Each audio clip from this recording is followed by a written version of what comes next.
Comment on accueille justement cette part de nous que moi je considère sacrée, c'est-à-dire notre antre féminine, quoi. J'ai décortiqué, étudié, essayé de comprendre et fait un chemin autour du féminin. Et je m'étais rendu compte que j'étais comme beaucoup de femmes avant cette expérience.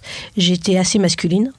J'avais été désirée garçon quand j'étais jeune. Il y a 20 ans, 25 ans, oui, j'aurais pu être une féministe limite enragée. Vraiment, j'étais en colère. J'étais en colère de... Je ne voyais que le mauvais côté des hommes. Si l'univers a créé l'homme et la femme, c'est pour accepter la différence. Parce qu'au fond de nos âmes, on est tous masculins, féminins. Moi, par exemple, je ne crois pas à l'égalité homme-femme. Par contre, je crois à l'équilibre féminin-masculin en chacun de nous. Bonjour, ça va ? La non-mixité, c'est aussi d'abord un groupe qui dit « je reste dans l'entre-soi ». Je sais pas quoi faire, je sais pas ce qui se passe. Est-ce que je veux des enfants ou pas ? L'intimité est exactement l'inverse du désir, puisqu'il faut de l'espace pour désirer. Mon destin d'homme a souvent été basé sur l'amour. Parfois, c'est compliqué, et pour l'un et pour l'autre. Sur l'oreiller, c'est un podcast pour parler des relations hommes-femmes, des questions d'identité, de genre, de polarité masculine et féminine. Parler des idées reçues pour sortir des schémas binaires. Tendre vers des relations plus douces, plus justes et surtout plus vraies. Derrière mon micro, vous écouterez des anonymes, des personnalités et des experts. Nous allons démêler toutes les pelotes de laine du féminin masculin. Je suis Caroline Loisel. Soyez les bienvenus sur mon podcast, Sur l'oreiller. Bonjour Estelle. Bonjour Caroline. Merci de me recevoir dans ton refuge de coworking dans la région parisienne. Dans un petit salon bien cosy. Exactement. Alors Estelle, je vais commencer par une question un peu générique. D'où viens-tu et où vas-tu, Estelle ? Alors, d'un point de vue rationnel, d'où je viens, c'est on va dire, d'une famille... vivant en province, enfin né dans la région parisienne, grandi en province, sur des valeurs très, de syndicalisme, d'ouvriers, syndicats, coopération, enfin ce genre de valeurs. Et puis où je vais, ça a été tout un cheminement pour arriver à une vie plus axé sur et le rationnel et le spirituel. Et aujourd'hui, j'essaie de réunir tout ça pour être une personne plutôt centrée dans ce que je suis entre mes valeurs et mon ressenti et mes intuitions. Comment tu définirais, toi, le spirituel ? Alors, le spirituel, pour moi, la spiritualité, en tout cas la mienne, c'est la pratique de l'écoute intérieure. Après, on y met ce qu'on veut. C'est pas la spiritualité, c'est intéressant comme question de faire le distinguo entre spiritualité et religion. On peut être spirituel et pas religieux et vice-versa. C'est-à-dire que la religion, c'est un ensemble de dogmes pour relier a priori les gens. Ce qu'on peut en dire aujourd'hui avec l'histoire, c'est que ça n'a pas fait que relier les gens. Il y a aussi un contexte de pouvoir qui, moi, m'a dérangé et ne m'a pas donné envie d'aller dans des religions. Cependant, j'ai lu, écouté, absolument pas fermé par rapport à la religion, mais ce que j'aime dans la spiritualité, c'est que la spiritualité, c'est aller faire le voyage à l'intérieur de soi et trouver sa foi au-delà du dogme. Et pour moi, c'est quelque chose qui est incarné en profondeur, dans la chair, dans le corps. On vit la spiritualité. Alors que la religion, on peut vivre sa vie dans des concepts religieux. Certains vivent des transcendances, donc dans la chair, mais pas toujours et pas tant que ça. Voilà. Pour moi, il y a une grande différence entre les deux, et on peut avoir la foi et ne pas être religieux, et avoir une grande spiritualité, c'est-à-dire qu'à l'intérieur de nous, on entend ce qui est juste pour nous, et en gros, si je devais résumer, c'est la pratique de l'écoute intérieure du cœur, de ce qu'on aime, de ce qu'on vibre, et de ce que notre intuition nous dit. C'est jamais en lien avec l'extérieur. Après, l'extérieur est une manifestation de ce qu'on a à l'intérieur de nous.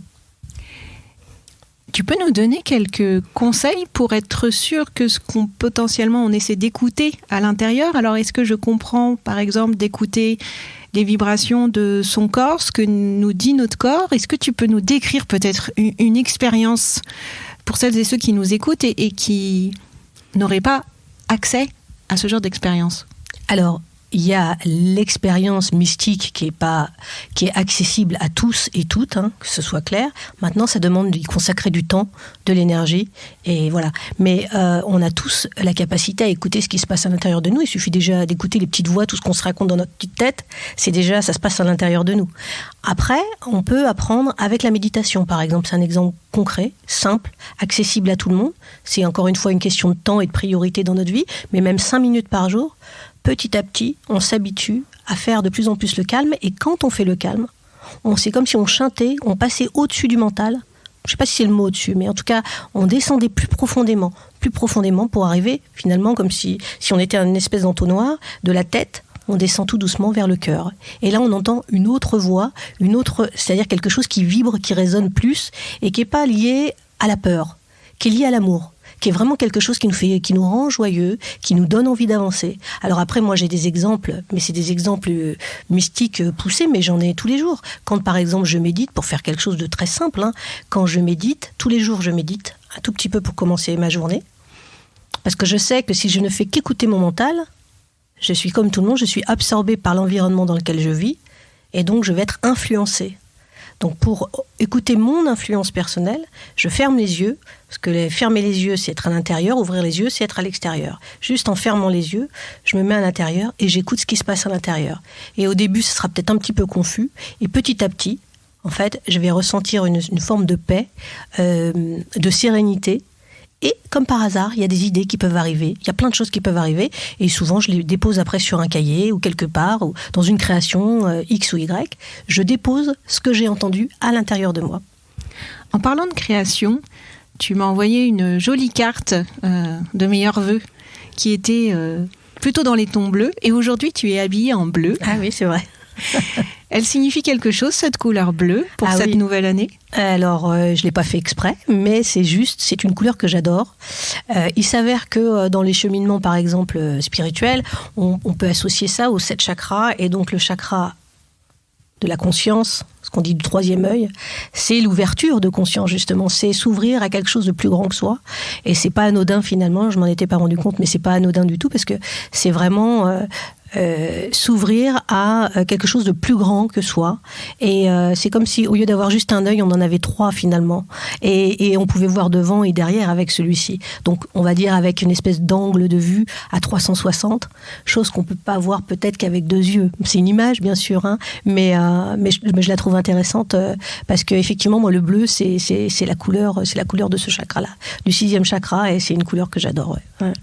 Et en plus, il s'avère que j'aime la colothérapie, le pouvoir de la couleur. Le pouvoir de la couleur, c'est qu'on sait aujourd'hui, avec des études poussées, que je crois que c'est la chromothérapie. Je voudrais pas dire de bêtises. Il me semble que c'est ça le mot, un petit peu scientifique. C'est-à-dire qu'on sait que les couleurs influencent notre vie. Et par exemple, moi, j'ai une grille de lunettes des 7 couleurs des chakras, et je sais que chaque lunette correspond à quelque chose. Par exemple, si je me sens pas bien un jour, on parlait du bleu. Le bleu, en ce moment, je suis très bleue. Et effectivement, j'ai sorti mes lunettes bleues. Je les porte 15 minutes par jour. Et en fait, ça active, on va dire, un petit peu ce chakra-là. Parce que l'œil se met en lien avec la couleur. Et la couleur, c'est une vibration. Et la vibration, c'est une résonance. Et la résonance, c'est une onde. Et l'onde, c'est ce que je dégage. Et du coup, c'est très intéressant de se rendre compte qu'avec ce principe de couleur, on émet un rayonnement qui est différent selon ce qu'on porte. Pendant très très longtemps, quand j'étais mal dans ma peau, j'étais tout le temps en noir. Et souvent, quand on est jeune, on est souvent habillé dans des couleurs un petit peu grises, foncées, etc. Et moi, je me posais pas cette question à l'époque, mais j'ai su que le noir, c'était vraiment la couleur. Alors, on pourrait penser du dark, sombre, obscur. C'est aussi une couleur c'est-à-dire, c'est une couleur comme si on se protégeait. On voulait pas être vu. Alors que le blanc est rayonnant. Le blanc, on le voit, on voit, ça, c'est lumineux. Donc, entre le blanc et le noir, il y a tout le spectre de toutes les autres couleurs. Ça m'interroge sur la couleur que je porte là cet après-midi. Orange et noir. Elle dit quoi? Ah bah là, je suis pas une spécialiste des couleurs, mais je te dirais que le orange, c'est la couleur de la créativité et de la sexualité, okay. du deuxième chakra. Ça me va bien. Pour mon année 2023. Avec un mélange de noir, une forme de sensualité. Oui, donc on pourrait dire des choses. Hein. Merci pour mon portrait, Estelle. Alors, tu as travaillé sur le sujet du masculin et du féminin, notamment à travers un ouvrage qui est d'ailleurs aussi devenu un spectacle, un texte aussi. Qu'est-ce qui t'a amené à réfléchir? Alors, comment tu dis, toi? Des identités masculines et féminines, des énergies, des parts masculines et féminines? Alors, moi, je dis des polarités. Parce que, en fait, déjà, pour répondre à la première question, d'où est venu alors le livre de Naître fille, devenir femme, c'est une conséquence en fait d'un chemin qui a commencé il y a très longtemps, mais on va dire vraiment concrètement quand j'ai perdu mon bébé. Et ça, j'étais enceinte, j'ai perdu l'enfant le bébé, et ça a été un bouleversement. Et ça a été un tel bouleversement qu'en fait, ça m'a fait faire un chemin vraiment génial. C'est-à-dire qu'en fait, cet enfant, ce bébé, ce fœtus, est venu m'apprendre tellement de choses. Parce que j'étais déjà en résonance avec lui quand j'étais enceinte. C'est la seule fois où j'étais enceinte. C'était extraordinaire.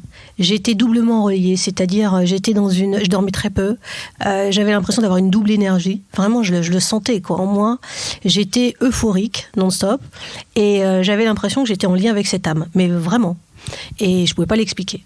Et évidemment, je sais exactement à quel moment l'âme est partie. Je le sais. D'ailleurs, je me suis réveillée, j'ai dit à mon conjoint, la mort est en moi. Il m'a dit, mais non, une minute après ou 2 minutes après, le processus est parti et voilà. Mais alors ça a été très très douloureux évidemment. Ce qui a été très douloureux, c'est d'arriver à l'hôpital et d'être traitée, mais vraiment comme un espèce de morceau de viande. En plus, j'étais sur un brancard, on m'a laissé là alors que je souffrais le martyre, j'étais en hémorragie, etc. Ensuite, j'étais tout un passage d'étudiants. Je sais pas, il y a eu combien de turnover entre mes jambes. Je me suis sentie tellement pas respectuée. Et puis, on n'en avait rien à faire de ce que je ressentais. Et c'est ce jour-là, j'ai dit à mon mari, à mon chéri, je lui ai dit, tu vois, plus jamais je ne vivrai de violence au féminin. Je ne veux plus, je veux qu'on me respecte. Et il y avait la tristesse d'avoir évidemment perdu ce bébé, mais alors, tout ce qu'il y avait tout autour, ça a vraiment déclenché quelque chose. Et ensuite, il y a eu tout un chemin, très peu de temps après, on m'a diagnostiqué, en fait, puisqu'on a essayé, des nouvelles formules avec la FIV. Pareil, j'ai détesté la façon dont j'ai été traitée. J'ai eu l'impression d'être une vache qu'on insémine, sans aucun respect, sans aucun côté sacré de la vie, rien. J'ai dit à mon mari quand je suis sortie, mais c'est pas possible de considérer la vie de cette manière. Et je me rendais compte que moi j'avais un sens du sacré au niveau du fait de donner la vie que je retrouvais pas du tout autour de moi. Du coup, j'ai été réfléchir un petit peu à cette notion de comment on accueille justement cette part de nous que moi je considère sacrée, c'est-à-dire notre antre féminine, quoi. Et là, on m'a annoncé que j'avais l'endométriose et que j'aurais jamais d'enfant. Et puis on m'a annoncé ça, évidemment, dans la forme, sans douceur, sans rien. Et à partir de là, j'ai fait un chemin pendant 11 ans. J'ai décortiqué, étudié, essayé de comprendre et fait un chemin autour du féminin. Et je m'étais rendu compte que j'étais comme beaucoup de femmes. Avant cette expérience, j'étais assez masculine. J'avais été désirée garçon quand j'étais jeune. Ça, on te l'a dit quand ? Et ça, on me l'a dit en fait en faisant ce travail. C'est-à-dire que quand j'avais déjà commencé, en fait, j'ai commencé un travail sur moi il y a 20 ans. Et à ce moment-là, déjà, on m'en avait parlé. Mais entre en parler et le vivre dans ses chairs, il y a des fois des décalages. En tout cas, moi, sur cette notion-là d'avoir été désirée garçon à la naissance, je le savais depuis assez longtemps. Mais je ne l'avais pas conscientisé comme quelque chose qui avait pu avoir une incidence sur le reste de ma vie. Et à un moment, je suis tombée sur une kinésiologue où on a parlé vraiment de la place dans la famille. Et je me suis rendu compte qu'effectivement, de ne pas être désirée garçon, quand elle a essayé de me positionner, ce qu'on fait dans les... désirée fille. De pas être désirée fille, tu vois.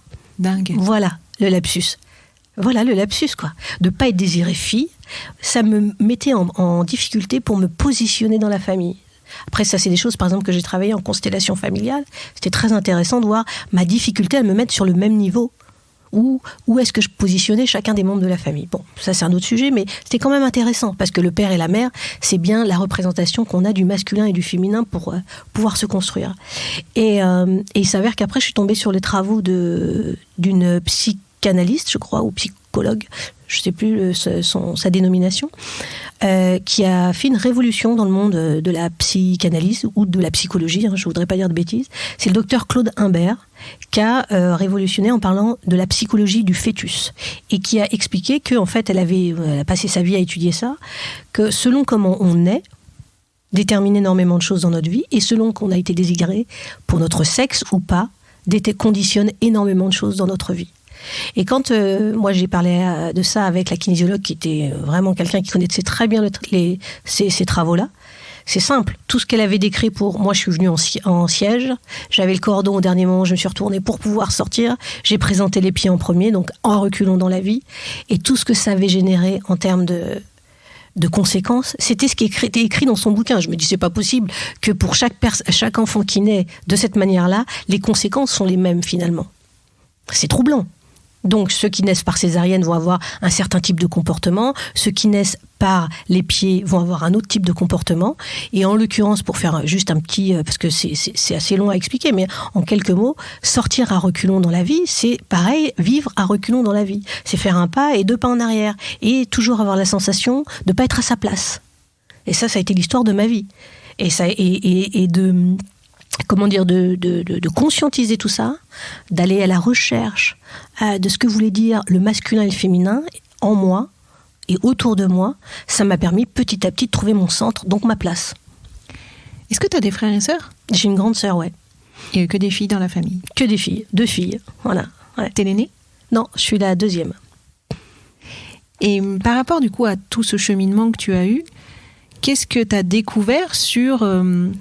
Je t'ai notamment entendu dire associer le féminin à la lune et le masculin au soleil, ouais, tout à l'heure. Mm-hmm.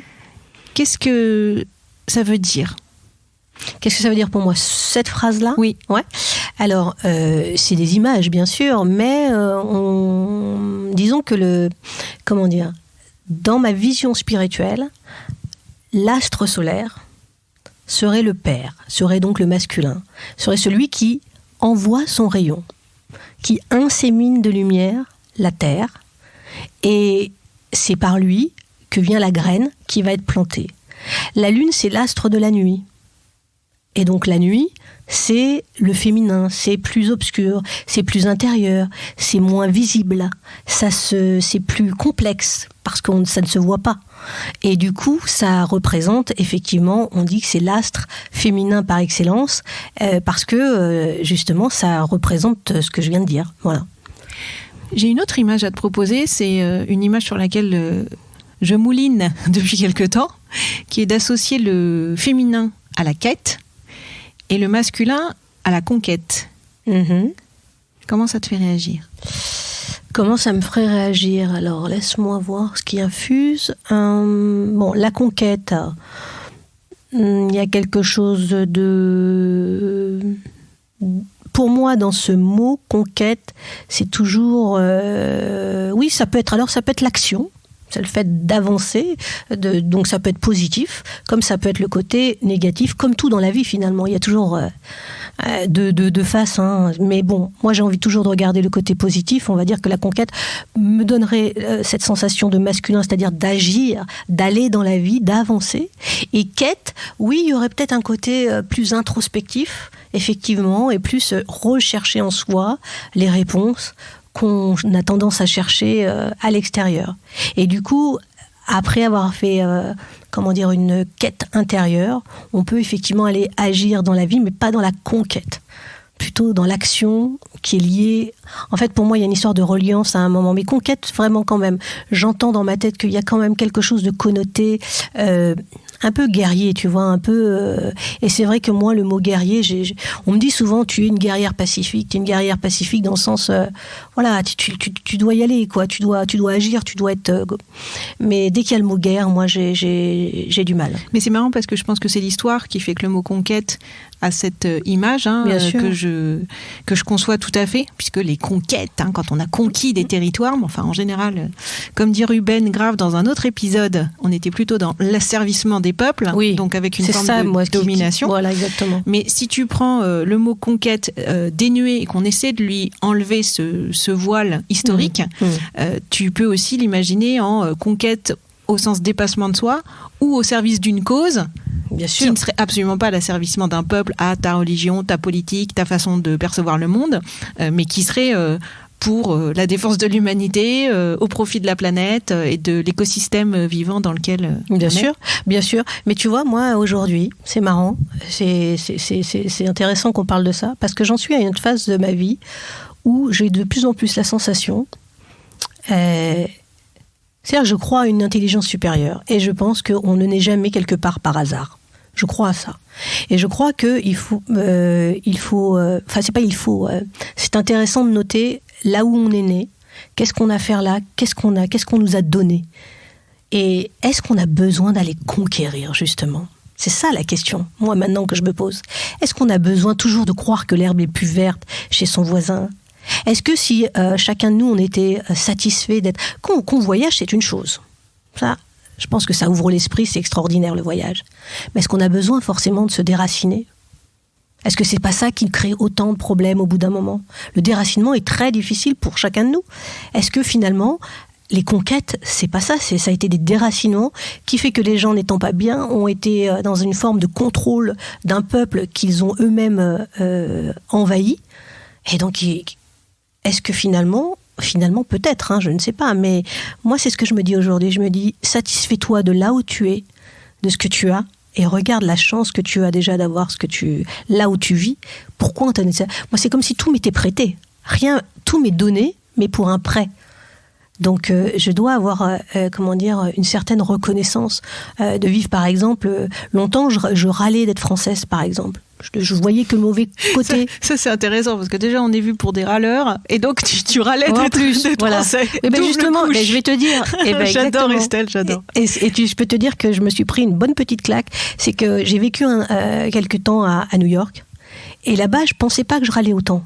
Franchement, à l'époque, il y a 20 ans. Mais bon, quand je suis arrivée. On m'a bien montré ce côté râleur. Alors, râler, c'est une chose, mais vraiment, au bout d'un moment, c'était trop. C'était trop dans la contestation, ça va jamais, quoi. Et en fait, moi, en tout cas, c'est ce que ça m'a appris de vivre à New York. Ça m'a appris d'un moment, il fallait aussi être... c'est bien de râler, mais c'est bien aussi de se contenter. Et c'est bien aussi d'apprécier ce qu'on a.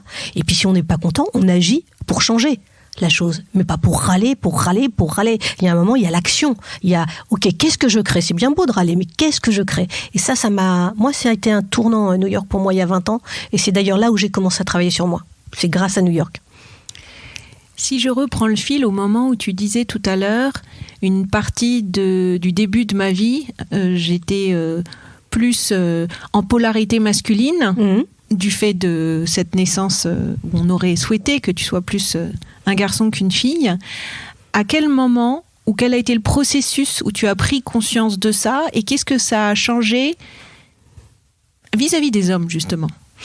Ça a changé... Alors, qu'est-ce que ça a changé ? Ça a changé, c'est que ça m'a permis de comprendre pourquoi j'étais en colère. Parce que je pense qu'il y a 20 ans, 25 ans, oui, j'aurais pu être une féministe limite enragée. Vraiment, j'étais en colère. J'étais en colère de... Je ne voyais que le mauvais côté des hommes. Qui était qui était violent. Je voyais la violence masculine. En fait, je voyais que ça. Et d'ailleurs, j'ai attiré des hommes violents au début de mes histoires. Physiquement et verbalement. Donc, j'ai connu la violence physique et j'ai compris. D'ailleurs, pourquoi certaines femmes n'arrivaient pas à partir, que ça demandait un certain courage quand on n'a pas confiance en soi. Ça, c'était mon histoire, mais du coup, ça m'a permis de comprendre celle des autres. Et j'ai attiré ça dans ma vie. Et en fait, je me suis dit, mais attends, c'est marrant parce que tu as attiré ça. Alors qu'aujourd'hui, j'attire plus du tout ce genre de personnage, plus du tout. Mais tant que j'étais en colère, j'ai attiré ça. Et je sais qu'on n'attire jamais à soi les choses par hasard. C'est-à-dire, soit on s'en rend pas compte, puis arrive à un moment où on observe et on se dit, pourquoi j'attire ça? Est-ce que je suis pas à un moment, moi aussi, c'est toujours 50-50 une relation. Pourquoi j'ai laissé faire? Pourquoi c'est arrivé dans ma vie? Et pourquoi à un moment j'ai pas réussi à aller, à aller contre ça? Ça veut dire que quelque part en moi, je générais à partir du moment où on est en colère, on est déjà violent soi-même. Donc cette grande colère, je me suis rendu compte qu'elle s'est adoucie au fur et à mesure de la compréhension de mon histoire, et donc d'y mettre aussi des formes, et puis aussi de l'amour en fait. C'est-à-dire à un moment d'accepter, ok, j'ai été désiré garçon, bon, mais je vais arrêter de me battre contre ça, très bien, c'est bien aussi d'avoir un côté masculin. Alors que là, j'étais vraiment en guerre. D'un coup, il fallait que je sois une femme. Donc, qu'est-ce que c'est que cette histoire d'être toujours une guerrière, une warrior? Et puis, j'ai fait une dépression. Et cette dépression, ça m'a fait, c'est-à-dire que à toujours vouloir être forte, à un moment, je me suis écroulée. Et dans cet écroulement, j'ai été à la source? Ouais, à la source. Et donc, quelque part dans mes profondeurs, c'est-à-dire j'étais dans ma noirceur, j'ai mariné un petit peu dans tout ça. Et puis, du coup, j'ai découvert quelque chose de plus doux petit à petit. Mais pour trouver ce quelque chose de plus doux, il fallait écouter cette colère. Il fallait lui poser des mots. Il fallait la regarder en face. Et il fallait se dire qu'à un moment, il n'y avait pas que ça d'abord. Il n'y avait pas que des hommes comme ça, bien heureusement. Et commencer à changer mon objectif. Voilà, j'ai commencé à regarder, à me dire, bon alors maintenant, qu'est-ce qu'ils ont de bien aussi les hommes? Parce que c'est vrai qu'à cette époque-là, quand j'étais beaucoup plus jeune, je voyais trop de violence autour de moi, mais pareil, j'observais le monde sans arrêt, les guerres, pour moi, c'était la plupart du temps créé par des hommes, les viols, l'inceste. Je dis pas qu'il n'y a pas de femmes, attention, on est bien d'accord, il y a toujours des femmes. Enfin, quand on pourra me dire le contraire, les histoires qu'on entend, voilà, on est bien d'accord que la majorité. Donc je me suis dit, il y a un souci. Il y a un souci. Et je me suis rendu compte aussi d'un truc, c'est que on pouvait pas blâmer que les hommes. Dans le sens où l'éducation, combien de fois j'étais choquée d'arriver chez des gens et de me rendre compte que on ne traitait jamais la jeune fille de la même manière que le jeune homme. Et je me disais, encore à notre époque, on en est là, quoi. C'est-à-dire que la jeune fille, faut qu'elle débarrasse quoi qu'il arrive, et le jeune garçon, il reste à table à parler avec les hommes, et les femmes, elles débarrassent. Ça me rendait dingo. Chez mes parents, ça me rendait dingue. Mais j'étais finalement la seule à être un peu énervée, quoi, dans cette famille, à dire ça suffit. Et moi, c'est vrai que j'avais un père assez, oui, justement, assez comme ça, à vouloir partager la connaissance qu'entre bonhommes. Ah, ça me rendait dingue. Ça me rendait dingue de ne pas avoir de place pour pouvoir, nous, partager notre connaissance, comme si nous, les femmes, on n'avait rien à dire d'autre que de parler de nos émotions, de nos sentiments. Ce qui est très bien, c'est génial. Mais on avait aussi envie de partager des choses sur le monde. Enfin, un mélange de tout ça, quoi. Et que ce ne soit pas chasse gardée entre hommes et entre femmes. Ça me rendait dingue. Je t'ai amené un livre qui a été écrit par La Dactylo, Des mots d'esprit, aphorismes et autres prismes. Je vous invite d'ailleurs à suivre son compte sur Instagram. Je vais te montrer cette photo qui dit « L'ego, tout comme l'ego, est un jeu de construction ». La Dactylo. C'est sur la page de droite. L'ego écrit comme l'ego, L-E-G-O. Mm-hmm.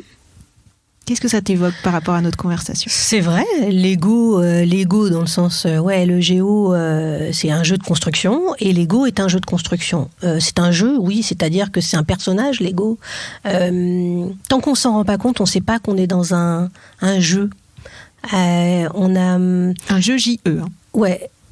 Alors jeu J-E et jeu J-E-U, parce qu'en fait, quand on commence à observer cet ego qui prend au début de notre vie, enfin en tout cas moi c'était comme ça, et qui prend toute la place, puisque en fait on pense qu'on n'est que cet être doué de raison mentale. Pour moi l'ego c'est le mental, hein.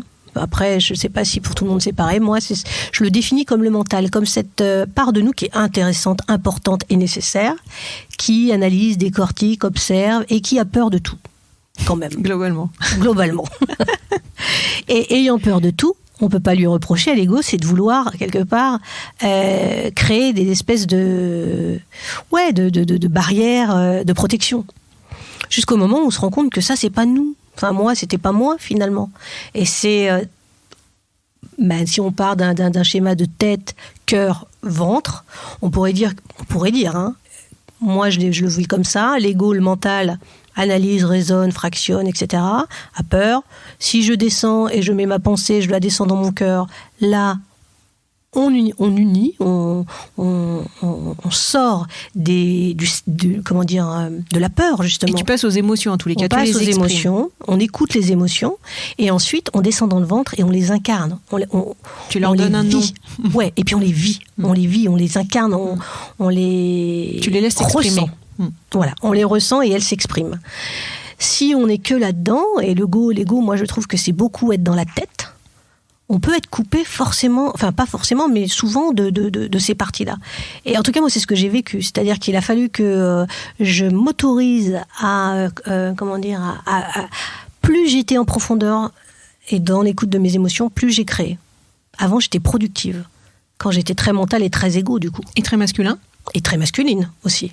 Et petit à petit, en descendant, j'ai été de plus en plus féminine. Et je pense que j'étais un espèce de très masculine à un moment, très féminine à un autre moment. Et là, je dirais que depuis quelques années, je me sens vraiment dans une espèce de danse. Il n'y a plus de où je suis comme ci, où je suis comme ça. Je me sens plutôt, pas genre figée, tu vois, genre je suis centrée, je serai toujours... Non, je me sens, il y a des jours où j'ai envie de conquérir le monde, si je reprends tes mots. Et puis il y a des jours où j'ai envie d'être dans ma bulle, à l'intérieur, dans une espèce de cocon où je me sens bien et j'ai pas du tout envie de partager. Mais il est hors de question que je me prenne la tête à me dire est-ce que je suis trop masculine ou est-ce que je suis trop féminine ou est-ce que je m'en fous maintenant. Je m'en fous, mais complètement. Parce que, justement, j'ai été voyager un petit peu dans ces deux polarités et qu'aujourd'hui, eh bien, parce que je l'ai fait, c'est comme tout quand on a fait, c'est comme quand on est petit, on a joué à certains jeux, on n'a plus envie d'y jouer. Bah, c'est ça, un peu le jeu. Bah, j'ai plus envie de jouer à ça. Là, ce que j'ai envie de jouer, c'est à l'amour. Il n'y a que ça qui m'intéresse. Et c'est ça que j'appelle mon centre, moi, en tout cas. C'est-à-dire que maintenant, je navigue entre mon ventre avec mes émotions et comment je vais les ressentir et les exprimer. Et puis ma tête qui veut toujours, quand même, continuer son petit bazar de temps en temps, tiens, je vais te remettre un petit peu de peur et tout. Mais comme j'ai fait ce chemin-là d'observer un petit peu tout ça, c'est l'avantage quand même du travail sur soi, c'est ça. C'est qu'à un moment, on devient observateur de soi. Et on se dit que ça revient à ce que tu disais sur cette phrase-là. C'est un jeu de l'ego. Dans ce masculin-féminin mêlé de conquête et de quête, est-ce que ça s'est traduit par une évolution dans tes métiers, dans tes activités principales aussi ? Aussi, exactement. C'est-à-dire que, comme je te disais tout à l'heure, j'ai eu cette phase très productive et j'étais dans la production d'événements, de soirées, où j'étais toujours tournée vers l'extérieur. Et le résultat ? Et le résultat, quand j'ai fait cette dépression, ce qui m'a fait tomber direct dans mes profondeurs, dans ma noirceur et dans tout ce boogie-boulga, là, j'ai entendu autre chose et je me suis rappelé que jeune, j'avais été faire le conservatoire, que j'avais chanté, que tout ça me manquait terriblement. Et j'ai renoué avec tout ça. T'as renoué avec le chant ? Avec le chant, avec le piano, avec la danse. Et plus tard est venu... avec l'écriture, évidemment.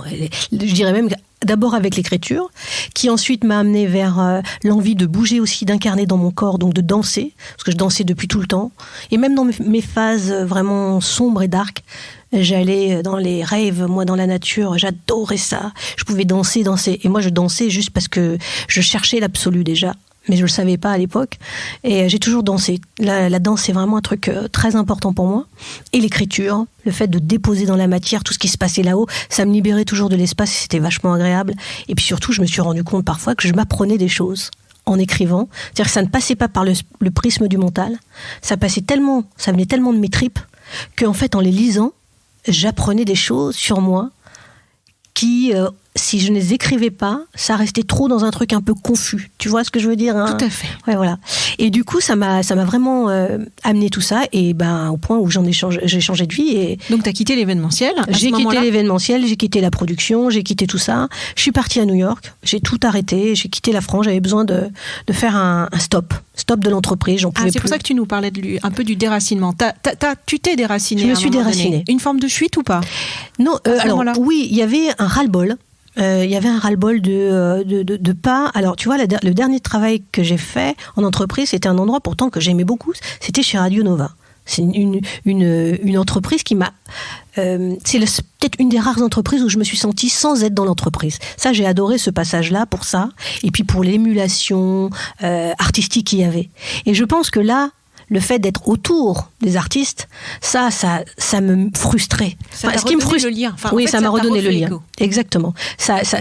Je sentais à quel point ça vibrait, mais j'avais pas encore conscientisé que moi, je pensais que j'avais pas de talent, pour te dire très clairement. Pour moi, artistique et culturel. Oui. Mais moi, j'avais pas de talent. Moi, j'avais le talent de mettre les autres en lumière, mais pas celui de créer. Ouais. Voilà. Donc, du coup, je m'autorisais même pas à l'idée, le potentiel, tout ça. Mais en même temps, je me rendais bien compte que j'étais pas très bien. Et pendant ces années-là, j'ai quand même intégré un big bang de musical qui s'appelle Taras Bulba à l'époque. Et quand j'ai commencé à chanter avec eux, je me suis autorisée. Ça a été tout un truc aussi de m'autoriser à chanter, d'écouter ma voix. Enfin, c'était pour quelqu'un de productif qui était tout le temps dans l'extérieur. D'un coup, là, on était dans la vulnérabilité et l'intime. Chanter, on croirait pas. Enfin, moi, je croyais pas que c'était aussi.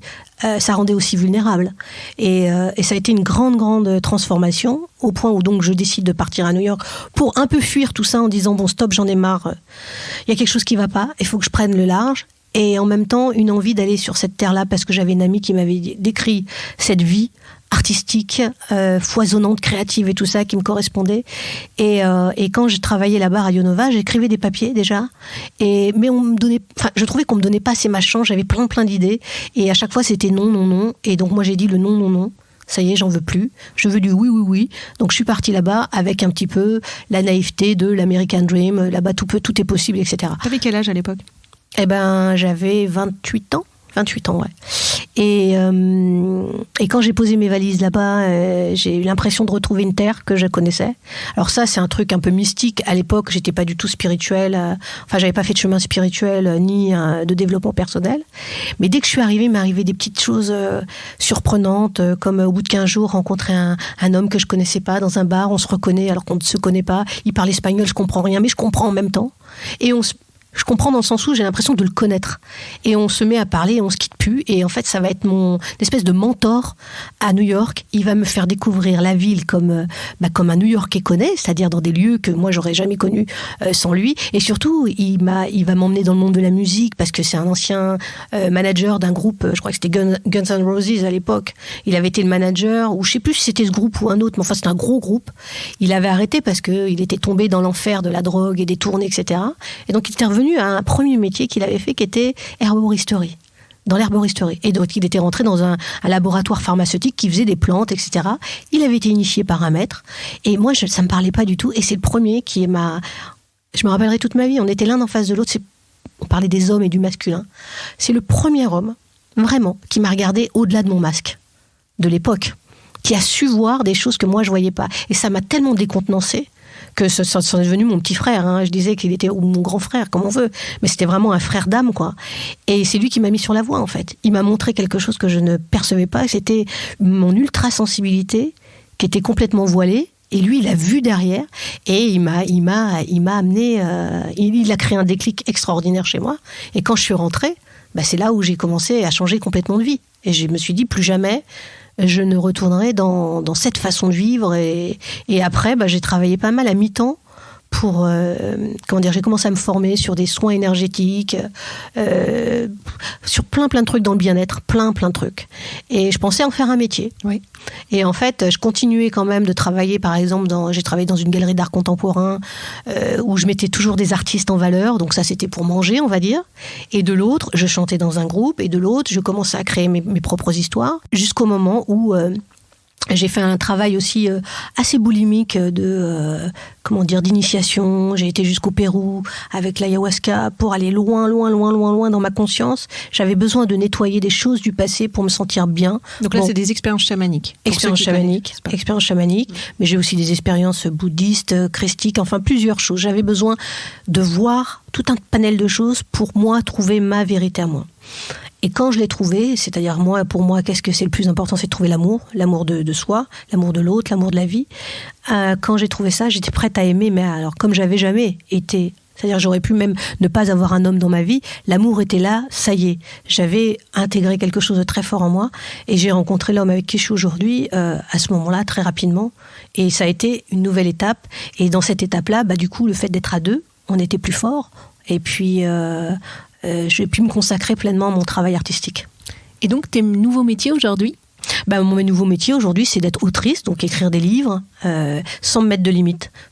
Aujourd'hui, à l'heure où on se parle, parce qu'il pourra y avoir d'autres choses dans quelques temps, puisque tout est arrivé à chaque fois, plus j'ai ouvert ma conscience, plus des choses sont arrivées dans ma vie qui n'étaient pas prévues. Donc autrice de romans, de livres, enfin de différents livres.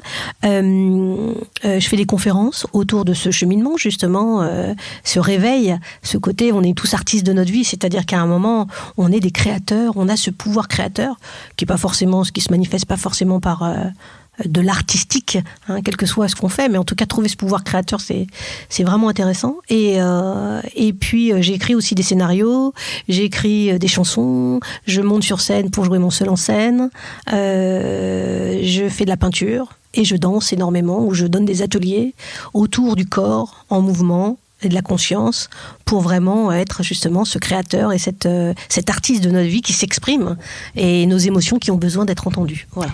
Et alors, est-ce qu'on peut être à la fois autant créatif et productif en même temps ? Est-ce que c'est ces deux polarités qui peuvent cohabiter ensemble ? Je pense que oui, mais je pense que ça dépend des... Comment dire ? Je pense que c'est tout à fait possible, et heureusement. J'ai vu des artistes qui étaient très forts en production, et il y en a d'autres moins. Moi, ça m'ennuie un peu, en tout cas là où j'en suis aujourd'hui. Pourtant, Dieu sait qu'on me dit tout le temps, allez, vas-y, tu peux le faire, etc. Être autant productrice que créatrice.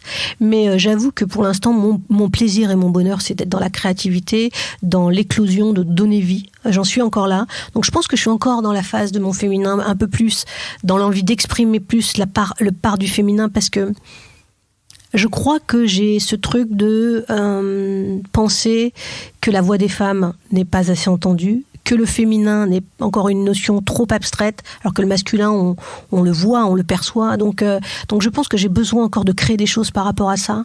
Et peut-être qu'à un moment arrivera effectivement cette capacité à être autant productive que créatrice. Ouais, effectivement.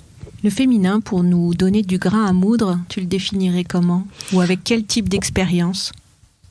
C'est ce que je disais tout à l'heure. Le féminin, pour moi, c'est c'est notre polarité. Comment dire ? Les deux polarités sont intérieures. C'est-à-dire que c'est des choses qu'on ressent. On ne peut pas dire que ça se voit. Si, ça peut se voir dans un comportement. Si, ça peut se voir dans un comportement. Mais le féminin, c'est ce qui donne vie, c'est ce qui accueille, c'est ce qui, pour moi, c'est ce qui est la matrice. Si j'avais une image, par exemple, pour moi, ça serait la terre. C'est le terreau. Par exemple, quand on met une graine, on l'enfonce dans la terre, on l'enfonce dans le féminin. Dans cette moiteur, qui serait du féminin, dans cette eau qui entre et qui fait que la graine va pouvoir germer, on est toujours dans le féminin. On mûrit la chose, et quand le germe est est prêt, va pousser, l'action de pousser pour aller vers la lumière, sortir de la terre, ça pour moi c'est le masculin. C'est le masculin en action, mais qui est en harmonie avec son féminin.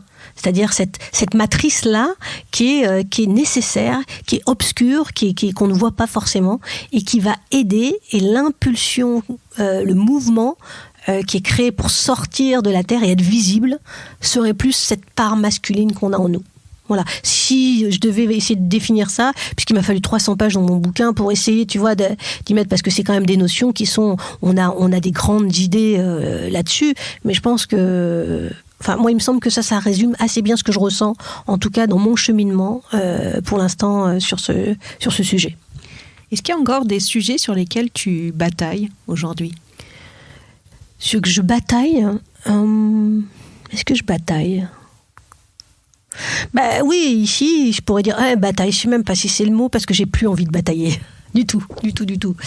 Mais j'ai encore l'impulsion, on va dire, plutôt l'envie qu'on soit plus entendus, nous les femmes, parce que tant que une société n'a qu'un point de vue, c'est comme si elle était handicapée d'une part d'elle-même. Donc, à partir du moment où on est dans un système encore, je dis pas que ça a bien évolué, mais encore où une part de la société, la pensée féminine, les visions féminines, les histoires. Alors, j'aime pas dire féminine, parce qu'il faut bien mettre un mot, parce que dans le sens où amener avec une dimension féministe, c'est-à-dire que nous, les femmes, on a forcément un point de vue différent. C'est normal.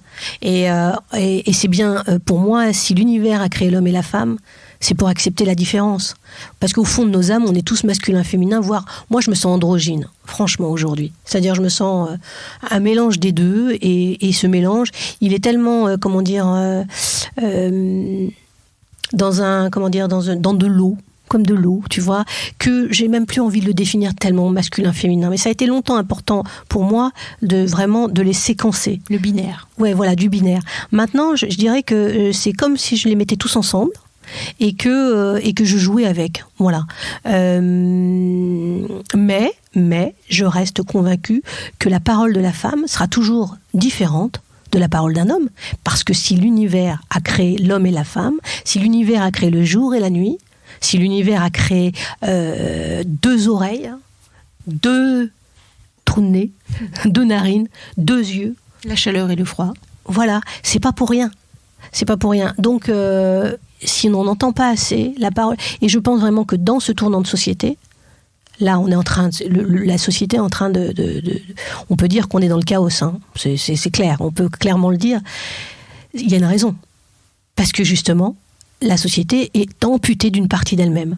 Donc je pense que ça peut être un élément, je ne dis pas que c'est que l'élément, c'est un élément important pour rééquilibrer la machine. Parce qu'on parlait d'équilibre, justement, si on met une balance et qu'on dit qu'il y a le masculin et le féminin et qu'au milieu c'est la balance, il faut que ça soit équilibré. Ça sera jamais équilibré peut-être comme ça, je sais pas, il y a plein de choses, c'est tellement long, on peut pas, moi par exemple je crois pas à l'égalité homme-femme. Par contre, je crois à l'équilibre féminin-masculin en chacun de nous. Quelle est la différence ? Eh bien, homme-femme, c'est sexuel. C'est-à-dire que c'est la nature, une nature. On est homme ou on est femme.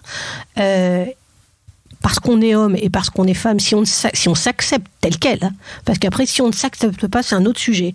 Mais si on s'accepte tel quel, c'est-à-dire dans notre sexualité, dans ce qu'on nous a donné, la nature, pour moi, est mon maître. C'est clair et net. C'est-à-dire que je regarde la nature et je ne lutte pas contre la nature.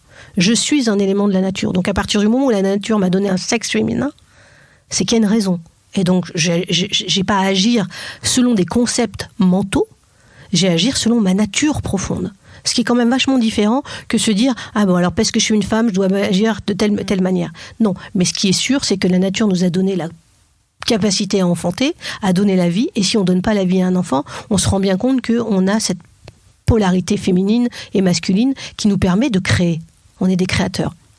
Après, donc, si je devais clairement faire une différence, c'est ça. Pour moi, c'est un homme, une femme, c'est le corps. Et le féminin, masculin, c'est en chacun de nous. Ok. Voilà. Donc, la place de la culture et de la part dont on est façonné, qui vient de la société, tu la mets dans quel pan de ta réflexion ? Ben pour moi, c'est mental. C'est-à-dire, quand on parlait du mental, du cœur et du ventre, c'est des constructions qui ont été faites pour mettre de la structure.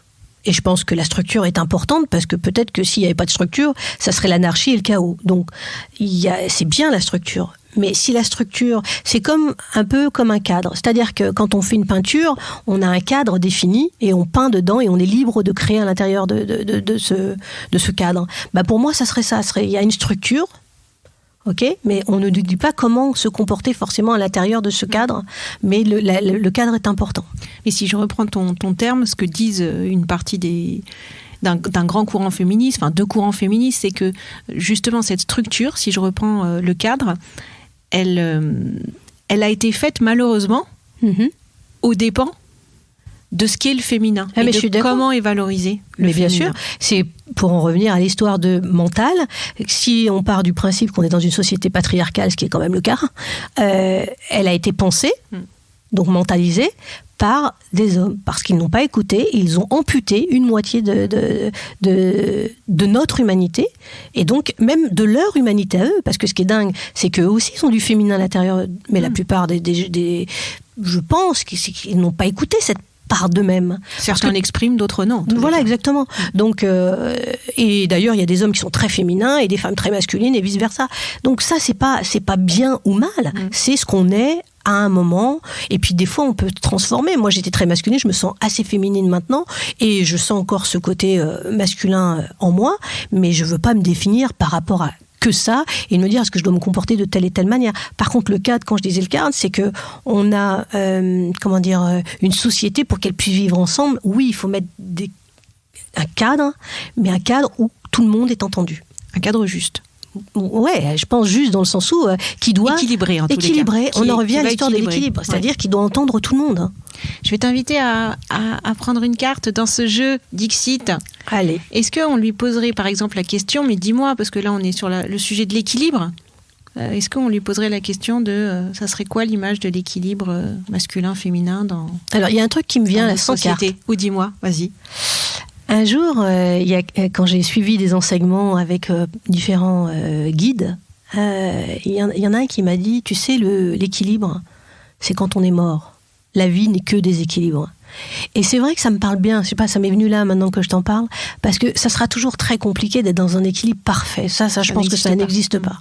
Ça n'existe pas. C'est pour ça que je parlais de danse, et que pour moi ce mot il est tellement important, autant dans le corps pour l'exprimer dans la danse, c'est-à-dire le mouvement de la vie, d'être en mouvement. Et finalement, quand on revient à ces histoires de masculin-féminin, il ne s'agit pas d'être comme une balance fixe et rigide, où on serait dans notre rectitude, tu vois, non. On danserait. Et le balancier, il ferait ça comme une vague, tu vois.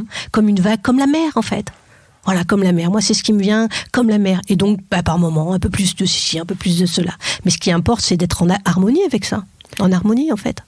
Moi, je me souviens, c'était un cours de biologie en 4e ou 3e. Où on a découvert la marche. Et la marche, quand tu la découpes, en fait, on est en succession de déséquilibres. Eh oui. Mais complètement. Et en fait, j'ai découvert cette notion-là que j'ai retrouvée après derrière dans des écrits pour d'autres sujets qui nous concernent là tout de suite maintenant. Et effectivement, j'ai aussi cette remarque sur l'équilibre. Alors, est-ce qu'on adresse une autre question aux cartes ? Puisque sur l'équilibre, on a une réponse. Non, comme c'est toi. Non, mais j'aime bien ton histoire tu sais, si je peux me permettre de rebondir encore sur cette histoire d'équilibre, déséquilibre, parce que finalement, on en a parlé beaucoup sans... Enfin, voilà, je pensais pas qu'on allait parler de ça. Moi non plus. Ben voilà, mais c'est ça qui est super dans l'instant. Si tu vois, moi j'aime bien cette idée que comme on est tout le temps en déséquilibre quand on marche, effectivement, si tu mets au ralenti, alors pourquoi avoir peur de faire un pas en avant ? C'est ça qui me vient là, comme ça, tu vois. Comme on a peur d'aller de l'avant et parfois de l'inconnu, mais on passe notre temps en déséquilibre. Et donc c'est inconfortable le déséquilibre d'une certaine manière, et pourtant ça ne nous empêche pas d'avancer. Voilà, c'est ce qui m'est venu là. Bah écoute, moi, si tu veux... On adresse la question sur ce que tu viens d'aborder à ce moment-là, qui est... Qu'est-ce qui aiderait la société à faire un pas en avant dans ce déséquilibre ? Très bien. Allez. On essaye ? Ouais. Allez. N'importe laquelle. Hein. Bah, celle qui va t'attirer. Allez, tu sais, c'est la carte qui te choisit. Ah, alors. Donc là, je vois... Alors attends, je vois quoi ? J'arrive pas à voir... Ah si, un petit esquimau, hein ? Dis-moi, c'est un petit esquimau tout en haut. Oui, tout à fait. Alors, qui serait sur... on pourrait penser des racines qui sortent de la terre...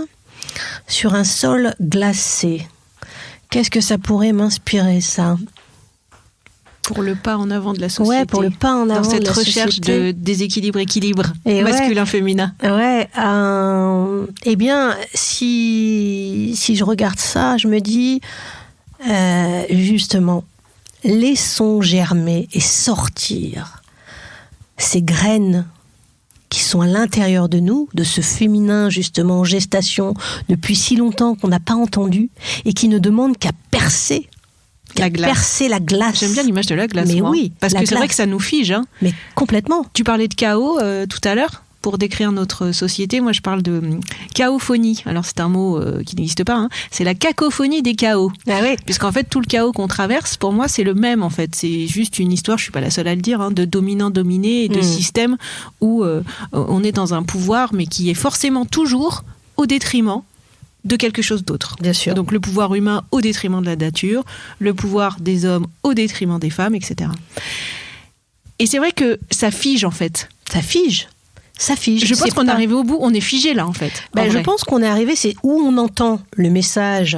Et en plus là, moi, cette carte, elle m'évoque aussi la nature qui pourrait se rebeller. C'est-à-dire sortir comme un espèce de dard. Tu vois, vraiment là, une espèce de racine qui est en forme de presque, on pourrait presque y voir des phallus, hein, d'une certaine manière.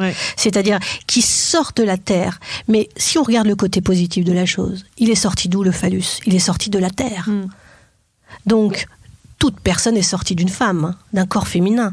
Toute idée germe à l'intérieur de nous. Toute pensée vient d'abord de quelque chose d'invisible pour être rendu visible. Alors, est-ce qu'il n'est pas temps, justement, dans cette société, d'écouter cet invisible en nous, le laisser germer à l'intérieur de nous et lui donner la parole, le laisser émerger. Donc, les nouveaux récits, les nouvelles idées. Et les femmes ont des idées, parce que justement, elles en ont tellement pas, elles ont tellement été effacées des livres d'histoire, effacées du cercle public, qu'il serait peut-être temps d'écouter toutes les idées que les femmes elles ont, parce que c'est l'autre moitié de l'humanité, et qu'un homme et une femme ont 2 bras, 2 jambes, 2 oreilles, 2 yeux. Je suis désolée, si on n'en a qu'un des 2, on est amputé. Et moi, c'est vraiment l'image qui me vient, en tout cas, en voyant ça, et du coup... la personne, oui. Ouais. Tu vois quoi, toi, dans la personne qui est au-dessus de cette racine qui sort de cette glace qui était figée? Alors, ce que ça m'inspire, c'est que c'est un petit esquimau. D'ailleurs, un enfant, on pourrait penser à un enfant. J'ai l'impression qu'il c'est un peu le lien entre le masculin et le féminin, d'ailleurs. C'est ça. Que ce soit un enfant, en fait. C'est ça, exactement. L'union du masculin-féminin donne, de toute façon, la graine des 2 donne l'enfant. Donc, ça serait un enfant qui était sur la glace et qui a été propulsé par cette énergie tout en haut, et donc qui a froid, apparemment, mais qui a une vision beaucoup plus lointaine. Alors, on pourrait dire que aussi... Et ça j'aime bien cette idée de renouer avec l'enfant intérieur. Là, c'est ce que j'allais te dire aussi. Mais est-ce que l'humanité doit renouer avec son enfant intérieur? Mais tu peux pas savoir comme c'est ce que je pense en ce moment. C'est exactement j'ai écrit ça encore il y a 3 jours. T'as écrit cette phrase? Cette phrase-là. Mais c'est ça qui est dingue. Parce que je pensais pas parler de ça. Et je n'ai pas lu Estelle, donc je ne savais pas qu'elle avait écrit cette phrase. Et tu vois, l'enfant intérieur, je pense même que c'est vraiment ce qu'on devrait... Tu vois, dans les ateliers... En fait, c'est ce que j'aime dans le fait d'accompagner, d'offrir des espaces pour que les gens retrouvent cette spontanéité de l'enfant. Mais c'est quoi l'enfant intérieur? Je veux juste faire un petit truc pour moi, en tout cas, dans ma vision. C'est pas l'enfant qu'on a été. Moi, j'ai cru ça à une époque, tu vois. Je pensais quand on me disait relis-toi ton enfant intérieur, c'est quoi? Alors, mais non, je suis une adulte, ça veut rien dire pour moi. Non, pour moi, c'est l'enfant intérieur, c'est ce qu'on a toujours été, c'est notre âme. Tu veux que je te dise, pour moi, c'est notre âme, notre essence profonde, la plus profonde, celle qu'on était quand on était justement enfant, avant d'être embarqué dans toutes les peurs des adultes et des projections et des limitations qu'on nous met par peur. Donc c'est une personne sans peur? Ce serait une personne sans peur. Renouer avec son enfant intérieur? Pour moi, ça serait une personne sans peur. Ben, tu regardes les enfants, qu'est-ce qui nous... Enfin, moi, en tout cas, ce qui m'évoque, tu les vois. Moi, j'ai la sensation qu'on les aime, justement, ces enfants. Parce qu'ils nous rappellent, nous, ce qu'on a été. Qu'est-ce qui fait un enfant? Il crée, il se pose pas de questions. Il danse, il chante, il dessine, bien mal, il s'en fout. Oui, d'ailleurs, on leur jalouse l'insouciance. Mais en vrai, c'est pas tant l'insouciance qu'on devrait, entre guillemets, leur jalouser ou être nostalgique de ça. C'est beaucoup plus fort que l'insouciance. Ah, c'est beaucoup plus profond. C'est notre essence, moi, je pense. C'est notre essence. Et d'ailleurs, moi, j'ai un grand respect pour l'enfant que je ne vois jamais comme un enfant, c'est-à-dire un être plus petit que moi. Plus petit par la taille, mais qui n'a pas encore été, ça dépend l'âge, mais on va dire avant 7 ans, qui n'a pas encore été obscurci par les peurs des adultes. Parce qu'en fait, la plupart du temps, c'est ça. Qui deviennent les siennes. Et qui deviennent les siennes et qui continuent la lignée comme beaucoup de gens jusqu'à que s'il a envie, il fasse le chemin pour se débarrasser de tout ce qu'on lui a mis, en fait, pour retrouver. Et moi, tu vois, maintenant, à l'âge où je suis dans une joie de l'enfant. Il m'a fallu très longtemps, je l'avais perdu cette joie. Je veux dire, je parle pas de la joie quand tu vois des amis et que t'es content. Je parle d'une espèce de joie sans avoir besoin, un état d'être en fait. Je me réveille le matin, là en ce moment, j'ai retrouvé cette joie très très forte.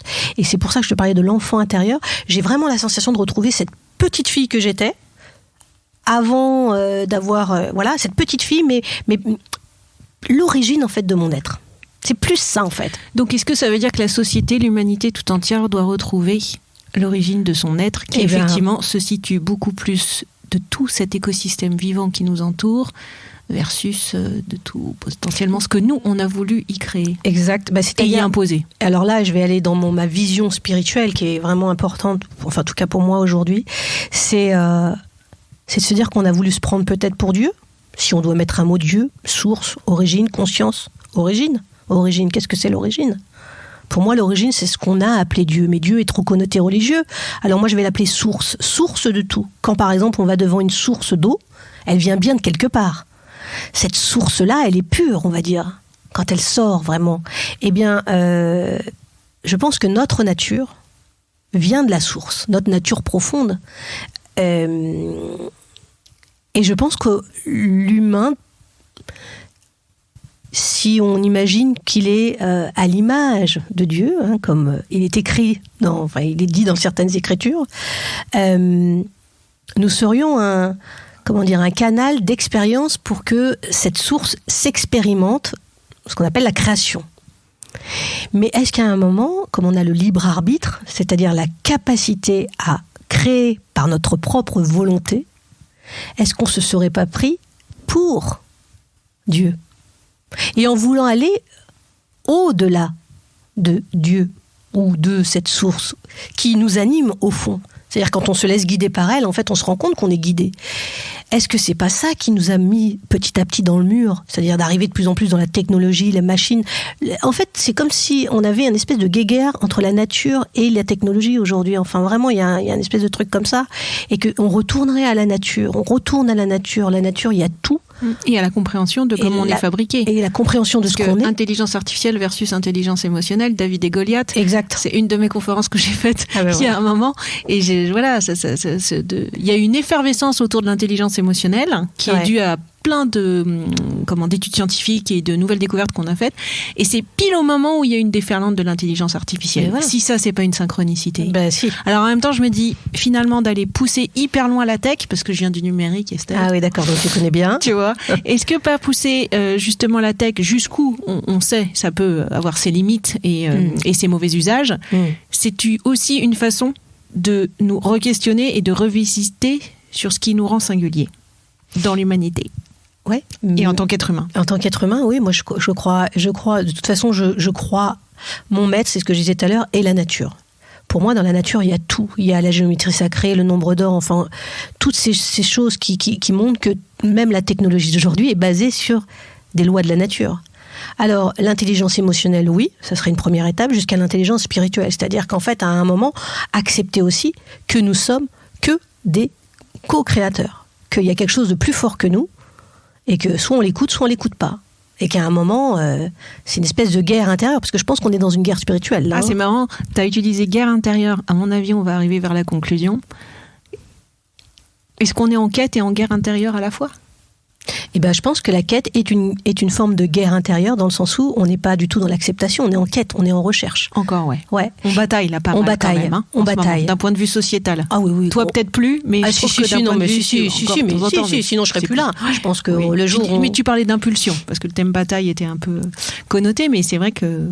Ouais, la société, elle en est là aujourd'hui. La société en est là, oui, je pense que la société en est là aujourd'hui et qu'elle a tout intérêt à écouter des gens qui... des hommes et des femmes. Des hommes et des femmes qui ont une vision autre, ou en tout cas qu'une vision d'acceptation. Et moi, c'est ce que je dis tout le temps. Pour moi et mon centre, c'est l'amour, c'est le cœur. Donc c'est là où on exprime l'amour. On a tout essayé, sauf une société d'amour. Imaginons qu'on crée, et en se disant à chaque fois, que ferait l'amour ? Que ferait l'amour pour prendre telle décision ? Plutôt que ferait la tête ? Et on sait que la tête a toujours peur. C'est un principe, c'est une loi. L'ego a peur. Et c'est pas qu'il est mauvais, c'est qu'il a peur. Donc il veut toujours être dans la protection. Tant qu'on agit que par l'ego, rationaliser tout, sans prendre en compte l'intelligence émotionnelle qui va descendre jusqu'aux sentiments, émotions et spirituels, c'est-à-dire à quelque chose de bien plus grand que nous, notre âme, on peut l'appeler comme on veut. Alors non, on n'est pas complet. On n'est pas cet être complet. Donc la société n'en est pas encore là. Elle est peut-être elle est au balbutiement. On dit bien que après le chaos, c'est Eros. Eros, c'est l'amour. Donc et puis on sait bien que la loi d'entropie, c'est on touche le fond et on remonte. C'est des vagues. Donc est-ce qu'on est au fond ? Je n'en sais rien. Je sens qu'on n'est pas encore tout à fait au fond. Ça, c'est juste de l'intuition. Et que ça sera peut-être pas évident, mais que pour ceux et celles qui auront décidé de voir au-delà du voile, c'est-à-dire au-delà du mental, alors oui, il peut exister un autre monde, même dans celui-là qui existe, et de le créer d'une autre manière. Alors, est-ce qu'on souhaite à l'humanité, à chacun des auditeurs et auditrices, de contribuer à retrouver l'enfant intérieur, symbole de l'amour entre le masculin et le féminin. On pourrait dire ça comme ça, comme on pourrait dire juste... simplement, j'ai envie de dire, c'est peut-être pas si simple que ça, mais s'écouter soi à l'intérieur et voir ce qui nous fait vibrer et qui a du sens pour nous et essayer d'agir plus par rapport à cette part de nous intérieure que par rapport à notre mental. De toute façon, tant qu'on vivra sur le manque, la peur et la compétition, on ira, pour moi, droit dans le mur. Le contraire de compétition pourrait être coopération. Le contraire de peur pourrait être amour, bien sûr. Et la coopération, l'entraide, la solidarité, la pratique de l'écoute intérieure, justement, de savoir ce qui est juste pour chacun de nous. Parce qu'il n'y a pas un chemin qui doit être uniforme. Ça, moi, je suis contre Enfin, je suis pas contre. Je pense que c'est pas du tout porteur. C'est pas le vivant est complexe. Le vivant est multiple. Le vivant est pas hétérogène. L'hétérogénéité, ça, j'y crois pas. On dit hétérogénéité? Oui, tout à fait. Oui. C'est quelque chose on serait tous pareils. Pour moi, c'est une forme de dictature. Donc, l'homogénéité, le fait... Non, c'est le contraire. Ce que je suis en train de dire, des bêtises. Voilà, voilà, exactement. Donc, le multiple, la différence, et ça, c'est pour moi, c'est l'avenir. Et pour qu'on puisse prendre en considération cette multitude, cette différence, il faut que tout le monde soit entendu. Merci beaucoup, Estelle. Merci à toi. Avant de te quitter, et de quitter nos auditeurs et nos auditrices, j'ai un petit cadeau. Pour faire un petit voyage immobile, une petite évasion. Merci. Je te laisse l'ouvrir. Tac, tac, tac, mais qu'est-ce que c'est? Est-ce que tu aimes le chocolat? Faiseur de chocolat. Alors, oui, j'aime bien, mais surtout mon mari, c'est un fou de chocolat. Mais tu vois, par contre, j'ai pris un paquet bleu. Hein. Oui, écoute, je suis dans le ton. T'étais raccord. Hein. Tu vois? Tu as senti et tu as fait tout dans l'ouverture, dans toute la couleur bleue, même la pochette du chocolat. Exactement. On est en harmonie. Voilà, magnifique. Bleu et orange. À bientôt, Estelle. À bientôt et merci beaucoup. Merci à toi. J'ai envie de laisser parler mon âme, mi-homme, mi-femme. Mais aujourd'hui, c'est quoi être un homme, une femme, dans un système qui méprise encore trop son prochain? Les femmes préfèrent l'amour à la guerre, c'est certain. Même si parfois elles sont bafouées avec arrogance, dévalorisées ou manquant de confiance. J'étais cette femme en errance qui se cherchait. J'ai écrasé ma douceur et ma féminité pour exister. Ne voir que les faiblesses et les imperfections. Ce point de vue, je l'ai en aversion. Je veux donner entraide et affection. Ne plus me contenter de peu sans raison. Je veux du silence, des extases, des passions. Danser la vie sur la gamme de mes émotions.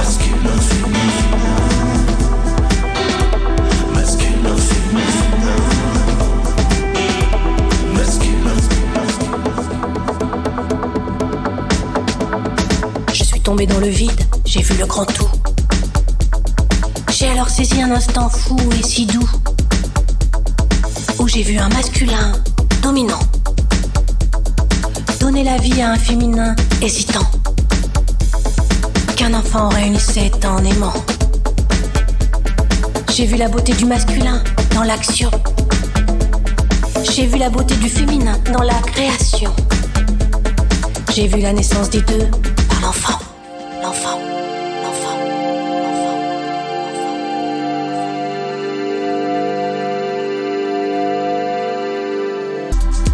Ce point de vue, je l'ai en aversion.